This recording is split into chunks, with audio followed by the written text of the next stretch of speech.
det er fantastisk musik. Fantastisk musik. Jeg elsker musikken i Cavalleria. Men når man egentlig kigger efter, så er Cavalleria 60% fantastisk og 40% folklore. Hvor det pludselig bliver meget heavy med en landsby, der synger, nu er det godt vejr i dag, og nu skal vi på arbejde, og bum, og nu går vi i kirke, og så videre, så videre. Så er der påskekoret, som er fantastisk, men den bliver hæmmet af en meget naturtro folklore, som alligevel er forloren, som er uægte. Og derfor var det, vi prøvede i værket her at sige, lad os prøve at rense folkloren væk. Lad os prøve at rense alt det ydre liv i byen væk, og i stedet for at sige, hvad er fokus her? Hvis vi vil se det gennem følelserne, så handler det om den enkeltes forhold til massen, til gruppen, til byen. Derfor forestiller kulissen er en kæmpe stor trappe. Altså ligesom man kan forestille sig trappen foran en lille kirke, men blown op, så det er hele byen. Som en metafor for det hykleri, der findes i den her by. Oppe i toppen ligger kirken, religionen, det fine. Der hvor man går hen med sin gudstro og er meget fin på den, og soler sig i sin egen religiøsitet. Nede i bunden står der en Madonna-statue, og der bor de udstødte, der bor Santuzza som er ekskommunikeret. Hykleriet i, at hele landsbyen er en, at de alle sammen har det samme på og gør det samme. At de alle sammen vender sig mod Santuzza i det samme øjeblik. At de alle sammen har det hykleri, der hedder Turiddu. Han er ok, men hun er ikke ok, selvom det dybest set er den samme synd, de har begået. At Lola, hun er ok, selvom hun dybest set har begået den samme synd som Santuzza, bare fordi hun er ikke blevet opdaget.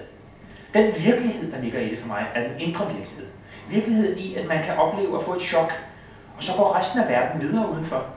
Altså, jeg kan huske nogle af de største, mest voldsomme, traumatiske oplevelser i mit liv, og at man kigger ud af vinduet, og resten af verden burde jo stands op og snakke om det. Og verden burde være anderledes, men de går bare videre og går på arbejde og snakker telefoner, læser aviser, drikker kaffe, som om intet var henne. Den ensomhed i det ville jeg gerne vise. Og den sidste ting, der var vigtig, var at prøve at sige, hvordan kan vi få flere farver ind i de her figurer.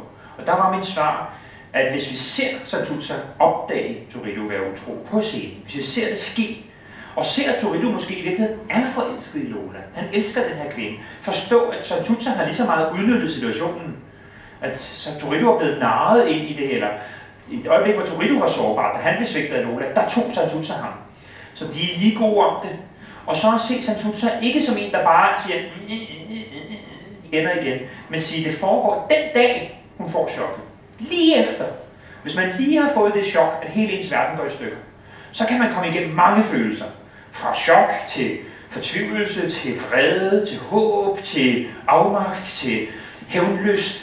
Og det, at vi håber, det håber jeg, at det ikke er noget, Santuzza har vidst længe, eller hun kommer ind på scenen med den viden, men det, at vi ser det ske, gør, at vi kan følge hende i den rollercoaster, hun kommer igennem den her lille time. Det er det, opera kan for mig i virkeligheden. At vi kan få lov til at vise de mest ekstreme følelser i livet. Fra forelskelsen og kærligheden til døden.